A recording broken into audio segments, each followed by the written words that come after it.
Көйлектің алдына планка дайындаймыз. Ол үшін осылай бірінші қиып дайындап аламыз. Біздің ұзындығымыз бізде готовый планкамыз 25 сантиметр болыпты. Осындай остаток матамыздан планка дайындайтын боламын. Осылай екіге бүктеп аламын. Ұзындығы 30 болуы керек.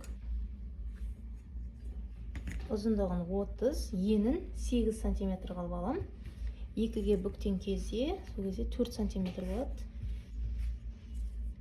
Так, осылай.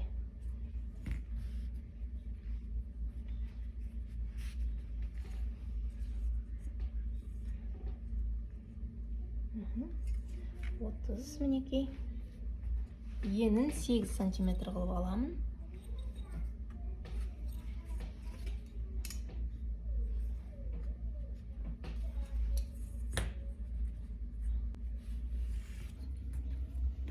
Енді осыны қиып аламыз.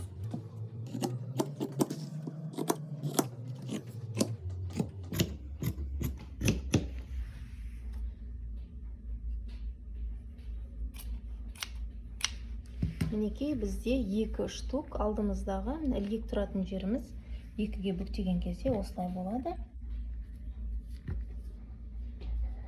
Планкамыз осындай болады. Қыздар, енді міне планкамыздың осылай теріс бетін қойып, мына дублериннің клей жағын осылай теріс жағына қарай қойып, үтіктейміз. Үтіктеген кезде бұл мата жабысып қалады. Яғни клейі бар мата. Мінекей қыздар, планкамның екеуіне де мен осылай жабыстырып алдым. Сіздер де осылай, тура осылай жабыстырып алыңыздар. Мінекей біздің планкамыздың түрі осылай болады дайын күйінде. Осы жерін екіге бүктеп, осылай үтіктеп аламыз. Екеуінде. Осылай 2 штук планкамызды дублериндеп, үтіктеп, осылай екіге бүктеп алдым. Енді осы планкамыздың алдын міне мына бүктелген жағынан, осы бүктелген жағынан 2,5 сантиметрді белгілеп, 2,5 сантиметрді белгілеп сызып аламыз бірінші.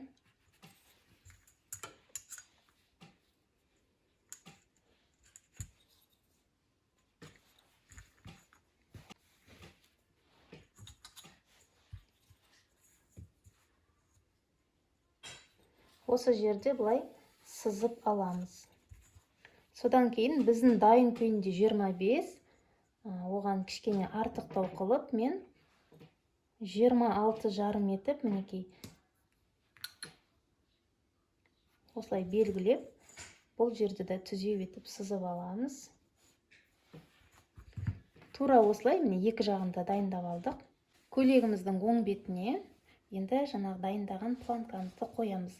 Осы шеті мен мына шеті бірдей болу керек. Бірдей осылай жату керек.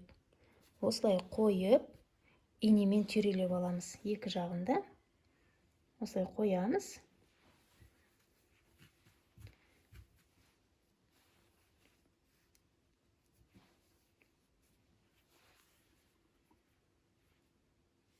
Мінекей осылай қойып, инемен түйрелеп аламыз. Содан кейін осы сызықтың бойымен осы жерге дейін, міне сызып алдық қой біздер. Міне осы сызған жерімізге дейін ғана тігіп шығамыз. Енді планкамызды тігеміз.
Мінекей алдына осылай тігіп алдық.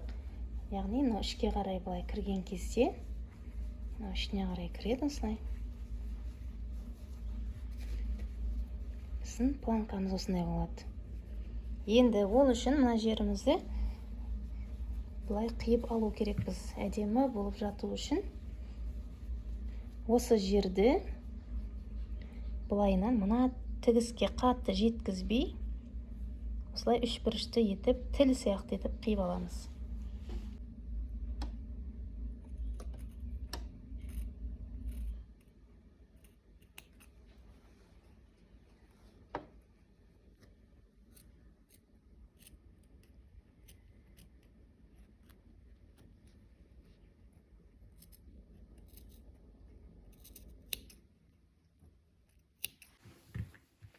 Мінекей қыздар, былай оң жағымыз, міне оң жақ, сол жақ астында, оң жақ бетінде тұрады.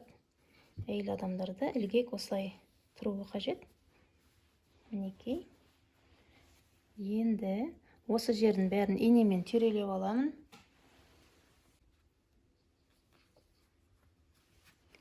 Былай сызыққа келтіріп, ровно алып.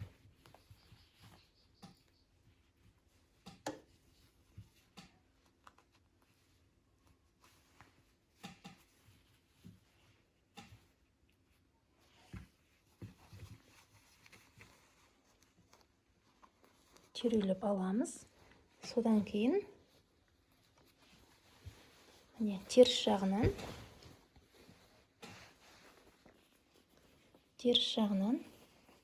мына кішкентай тіл сияқтыны көріп тұрсыздар ма? Осы жерді түзеу етіп осылай тігіп алуымыз қажет. Ешқандай бүрістермей, мыжымай осы жерді осы тілді ғана осылай тігіп аламыз қосып. Сол кезде біздің планкамыздың көрінісі осылай әдемі шығатын болады.